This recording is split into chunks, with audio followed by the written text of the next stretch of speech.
అవకాశం ఉండదు అనుకుంటా. సరే చూద్దాం, అది కూడా చూద్దాము. శ్రీనివాసరావు గారు, ఒకటి బీజేపీతో పొత్తు మీద ఓవరాల్ చర్చ ఎలా ఉంది అనేది ఒక అంశము. రెండవది రామకృష్ణ గారు కానీ కమ్యూనిస్ట్ నాయకులు ఒకళ్ళిద్దరు సీనియర్లు అసలు బీజేపీతో ఎలా వీళ్ళు ఇదవుతున్నారు.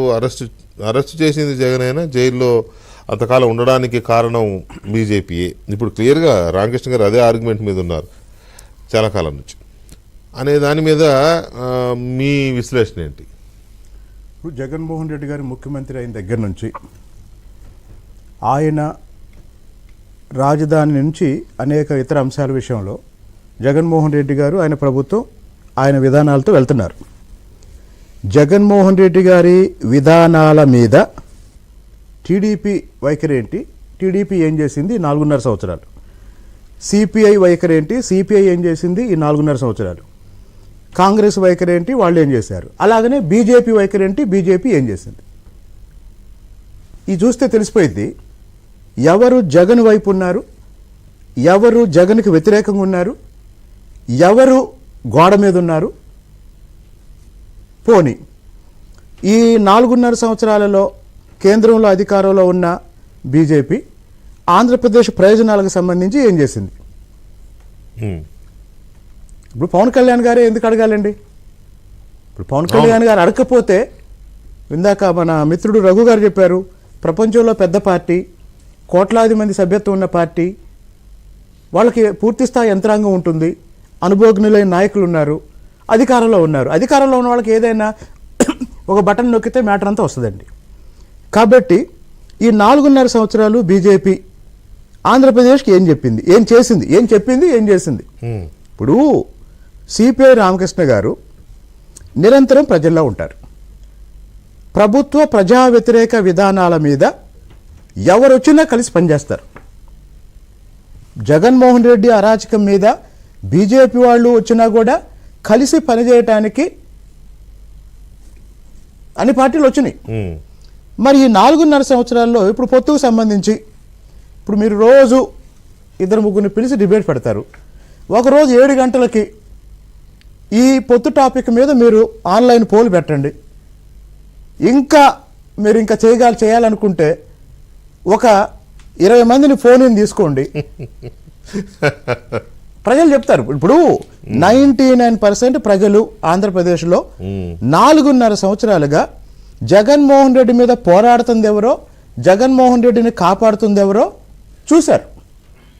ఇక్కడ ఇంకో ప్రశ్న, బీజేపీ రాష్ట్రానికి ఏం చేసింది, బీజేపీ జగన్కి ఏం చేసింది?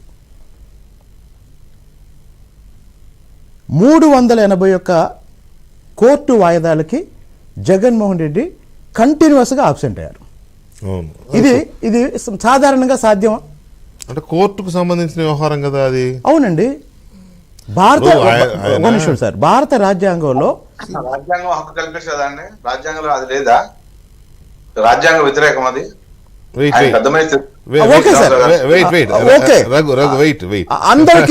అందరికి అలాంటి అవకాశాలు ఇస్తారా? మనకేం సంబంధం సార్? ఇప్పుడు మనకేం సంబంధం? కేంద్ర ప్రభుత్వానికి ఏం సంబంధం? అలాంటప్పుడు ఇతరులు చాలా మంది రకరకాల కేసుల్లో 1-2 వాయిదాలకు వెళ్ళకపోతే నాన్ బెయిలబుల్ వారెంట్ ఎందుకు రిలీజ్ చేస్తున్నారు రఘు గారు? మీరు అన్నది సరే, నా పాయింట్ ఏంటంటే కాదు రఘు ఇటువంటి విషయాల్లో సర్కమ్స్టాన్షియల్ గా అంటే అక్కడ ఉన్న కొన్ని ఉదాహరణలు బట్టి ఆలోచిస్తే ఏదో జరుగుతుంది అనిపిస్తుంది. శ్రీనివాసరావు గారు చెప్పిన దాన్ని మనం పూర్తిగా కొట్టిపారేయలేం. మీకేం సంబంధం, మీరు అన్నదాన్ని కొట్టిపారేయలేం. ఎందుకంటే మనీష్ సిసోడియాకి బెయిలే దొరకదు, వాళ్ళ అమ్మకు బాగాలేదన్నా బెయిల్ దొరకదు, వాళ్ళ పిల్లని ఆయన భార్య గారికి బాగాలేదన్నా బెయిల్ దొరకదు. అదే కొంతమందికి ఏమో అసలు కేసే ఉండదు, కొంతమంది ఏమో ఫ్రీగా తిరుగుతూ ఉంటారు. ఇవన్నీ చూసినప్పుడు ఎవరికైనా ఏం జరుగుతావు. ఇప్పుడు మనీష్ సిసోడియాకి బెయిలే దొరకదు, పాపం ఆయన అందులోనే మగ్గిపోతూ ఉంటాడు. ఒక్క నిమిషం సార్, జగన్మోహన్ రెడ్డి గారికి ఇప్పుడు 4,000 వాయిదాలు అయినాయి అన్ని కలిపి, ఒక కేసులోనే 381 అయినాయని ఇవాళ పత్రికల్లో చూసాం. అందువల్ల ఇలాంటి డౌట్స్ వస్తాయి.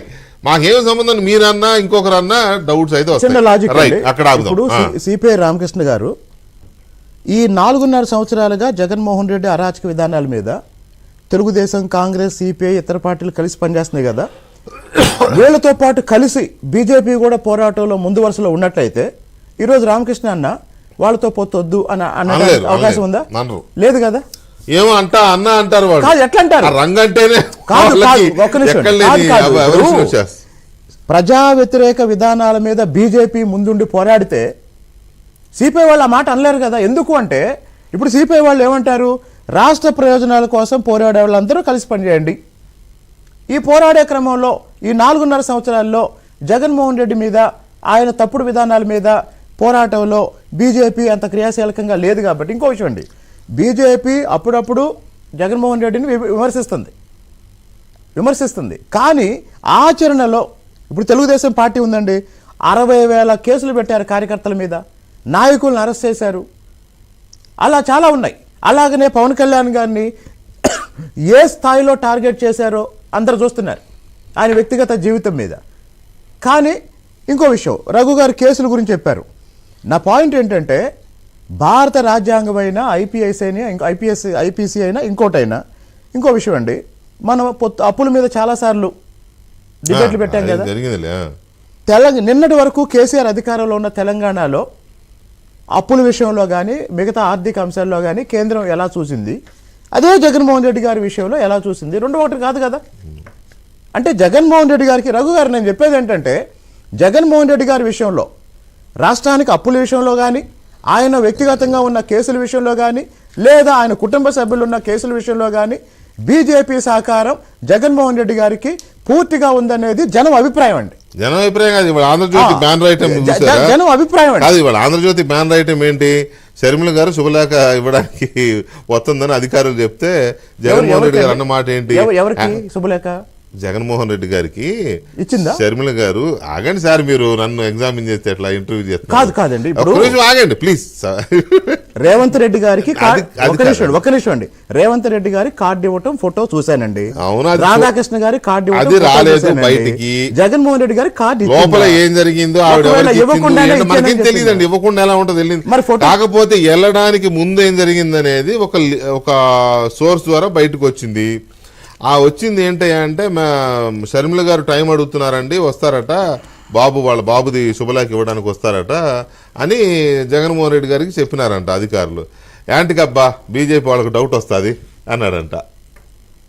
ఇవాళ ఆంధ్రజ్యోతిలో బ్యానర్ అది.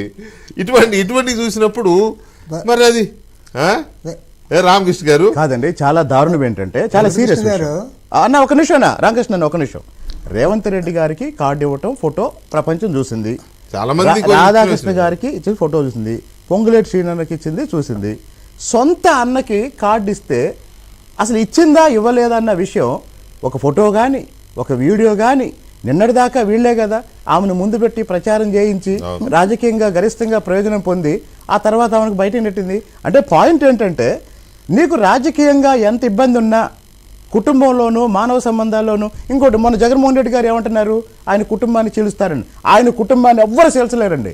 చీల్చాలంటే ఇప్పుడు మీరు ఈ యాపిల్ తినండి సార్, ఆ యాపిల్ తినండి సార్, ఒక నిమిషం, ఆ యాపిల్ తినండి, ఒక నిమిషం సార్, ఆ యాపిల్ తినండి. యాపిల్ ఇది ఫోన్ అండి, అది కాదు, ఇదండి, ఇదిగో ఒక నిమిషం, ఈ యాపిల్ తినండి చెప్తా. కుటుంబం లేని కుటుంబాన్ని ఎలా చీలుస్తారు, లేని కుటుంబాన్ని ఎలా చీలుస్తారు?